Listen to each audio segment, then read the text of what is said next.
טוב, אז אני רק אומר את הנקודות המרכזיות שדיברנו עליהן בשיעור, שיהיה לכם גם מוקלט, ויש גם סרטון אחר שאני מצרף לתיאור. בכל מקרה, אנחנו דיברנו על קלסיפיקציה, אנחנו עוברים מרגרסיה ליניארית לקלסיפיקציה.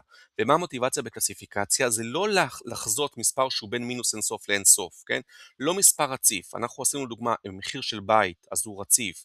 אה, כמה זמן ייקח למשלוח להגיע, זה רציף. אז כאן אנחנו בעצם חוזים קטגוריות או קלאסים, כן? לדוגמה, האם האימייל הזה הוא ספאם או לא ספאם? אז לדוגמה שתי קלאסים, אפשר גם 3 קלאסים, אפשר גם 4 קלאסים, כן? אבל זה מספר בדיד של קלאסים. כאן בדוגמה אנחנו מתחילים בקלסיפיקציה בינארית, אבל העקרונות הם דומים, תכף אנחנו נראה. אז אנחנו קודם כל הבנו מה המוטיבציה שלנו, זה בעצם לחזות קלאסים שונים. לדוגמה, בפרויקטים שעשיתם בכיתה, האם השיער, נכון, התמונה של השיער זה שיער גלי או שיער חלק, האם יש מישהו בחנייה, אין מישהו בחנייה, אוקיי? זה קלאסיפיקציה, כן? אני חוזה קלאסים. וזה אני מבצע באמצעות הלוג'יסטיק רגרשן, לא ליניאר רגרשן, אלא לוג'יסטיק רגרשן, ויש בעצם שני הבדלים מרכזיים, שני תוספות מרכזיות. התוספת הראשונה כמובן, שהפונקציית אקטיבציה האחרונה היא לא לינארית, אלא היא נקראת סיגמואיד או לוג'יסטיק פונקשן. ומה הכוונה? כן? הרי אם אנחנו ככה מתארים את הרשת, כאשר עדיין אין שכבות חבויות, כאן זה הפונקציית אקטיבציה האחרונה, היא תהיה סיגמואיד ולא ליניארית. ומה הפונקציה הזאת נותנת לי? הנה זאת הפונקציה, כאשר ה-Z זה בעצם ה-WX ועוד B, שכאן, כן? זה בעצם הפונקציה. והיא נותנת לי מספר בין 0 ל-1. המשמעות של המספר הזה זה ההסתברות שאני נמצא בקלאס 1, אוקיי? לדוגמה, אם יש לי, אני אקח דוגמה שעשיתם בכיתה, לזהות סוגי שיער. אז אם יש לי שיער גלי ושיער חלק, אוקיי, וזה לדוגמה קלאס 0 וזה לדוגמה קלאס 1, אוקיי, זה תלוי כמובן איך סידרתם את זה בספריות. אם אני מקבל לדוגמה מספר 0.7, זאת אומרת שהתמונה ב-70%, כן, שיער חלק. כן, אז התשובה של הסיגמואיד זה ההסתברות שאני נמצא בקלאס 1, וכמובן 1 פחות התשובה זה ההסתברות שאני נמצא בקלאס 0.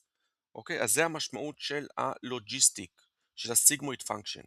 אז במקום פונקציה לינארית, הפונקציית אקטיבציה האחרונה היא סיגמואיד.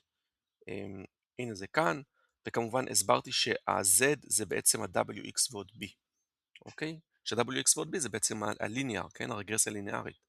אבל אני נותן את זה כקלט לפונקציה הלוג'יסטית, שהיא מחזירה לי מספר בין 0 ל-1, שהמשמעות שלו זה ההסתברות שאני נמצא בקלאס 1. אוקיי. זה כמובן דיברנו על זה שזה מוגבל לבעיות שאני יכול להפריד באופן לינארי, דיברנו על זה בכיתה.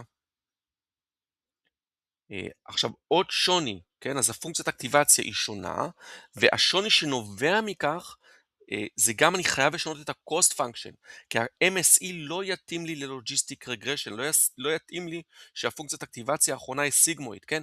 אז mean squared error הוא מצוין כאשר כאן זה ליניאר, כאשר אני נמצא בליניאר רגרשן, הפונקציית האקטיבציה האחרונה היא לינארית, אבל כאשר הפונקציית האקטיבציה האחרונה היא סיגמואיד, אני לא יכול להשתמש ב-MSE, כן? הלמידה לא תהיה טובה, היא לא תהיה יציבה.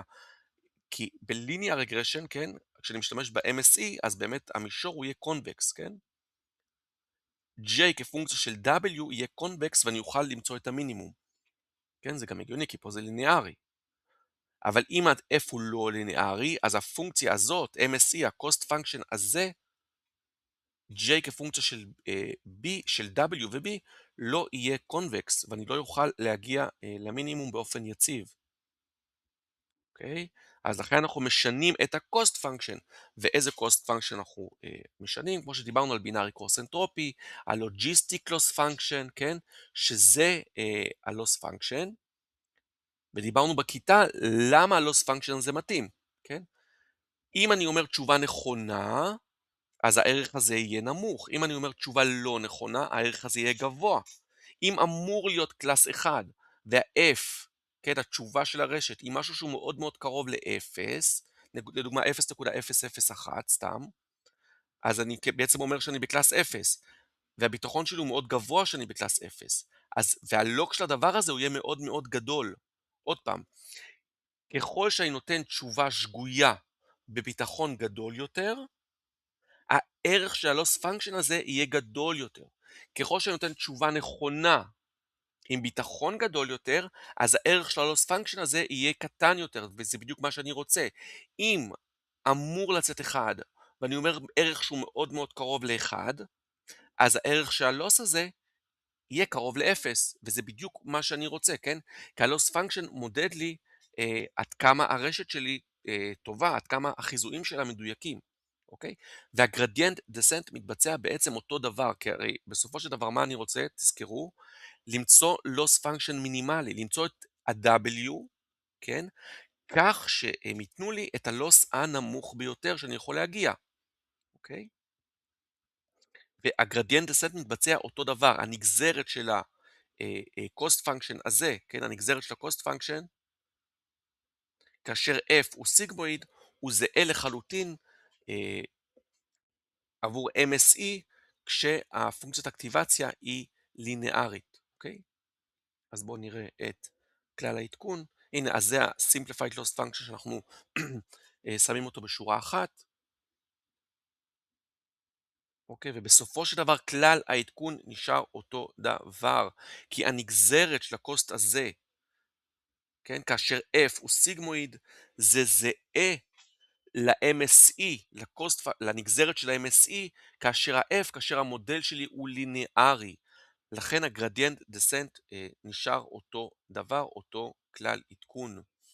אוקיי, אז זה הדברים המרכזיים שדיברנו עליהם בשיעור, שיהיה לכם את זה גם מוקלט. ואני מצרף גם הקלטה אחרת שיש שם את כל הנושא יותר בהרחבה.